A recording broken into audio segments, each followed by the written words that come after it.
brought to you by V-Guard, a product by Sensodyne and Women. We are Zubal. Hemangbhai, શું કહેશો આ નિવેદન મુદ્દે? હવે ચોક્કસ ભાજપ તમારી સામે આક્ષેપો કરી રહ્યું છે.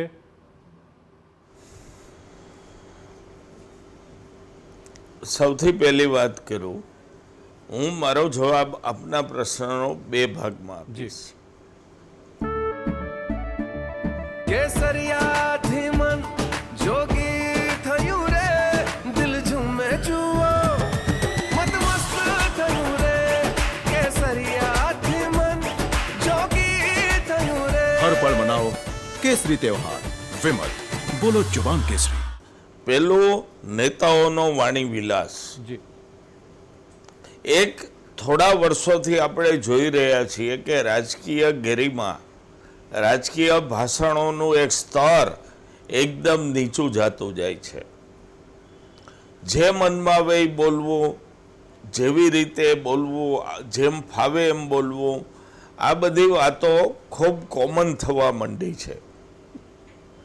નાના નેતા, સામાન્ય નેતા કે જેને ક્યારેય મીડિયામાં કવરેજ મળવાનું નથી, એના ભાષણને ક્યાંય બોલ્યા હોય એને એ આવા શબ્દ બોલે એટલે કવરેજ મળવા માંડે, હેડલાઇન સ્ટીલ કરે, હેડલાઇન બની જાય.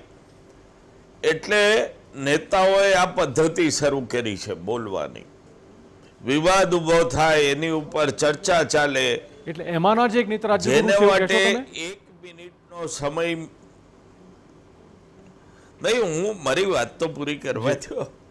એટલે બે ભાગમાં વાત છે કે જે માણસના નિવેદન માટે મીડિયા 30 સેકન્ડથી 50 સેકન્ડ ન આપે એ એમાં બતાવવા માંડે, કારણ કે એણે વાણી વિલાસ કર્યો હોય.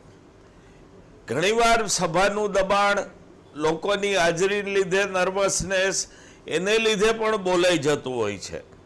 અને ક્યારેક અંદર જે વિચાર હોય કોઈ વ્યક્તિ માટે, એ આવા સ્થળે because of pressure of the public, મંચનું, માઇકનું જે દબાણ આવે મગજ ઉપર, એમાં બોલી જવાતા હોય છે.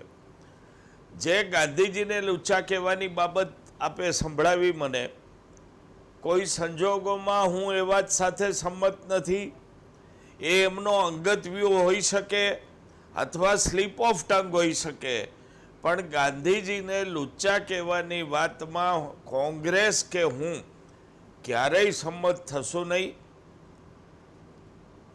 આને સ્લીપ ઓફ ટંગ અથવા જેમ મેં કીધું એમ કે ક્યાંક વાતમાં દબાણમાં બોલાઈ ગયું હોય તો ઇન્દ્રિલભાઈએ માફી માગી લેવી જોઈએ, ખુલાસો કરી લેવો જોઈએ. અને હું ઈચ્છું કે એવું થઈ જાય. રૂપાલા વિશે શું કહેશો તમે? રૂપાલા સાહેબ માફી માંગી લીધી છે. ખૂબ જ બધી 2.5 મહિનાથી ચર્ચાઓ ચાલે છે. એમના વિધાનો ઉપર દેશ આખામાં અસર થઈ છે. એક બહુ મોટો વર્ગ નારાજ થયો છે. એમણે માફી માગી, પણ સામે દલીલ એવી છે કે દિલથી માફી નથી માગી. મારા પક્ષને નુકસાન ન થાય એટલે માફી માગું છું એમ કહીને માફી માગી. મેં એક જ વાત કરી, બેન્કર સાહેબે કીધું કે ચૂંટણી ઉપર એની અસર થાય છે.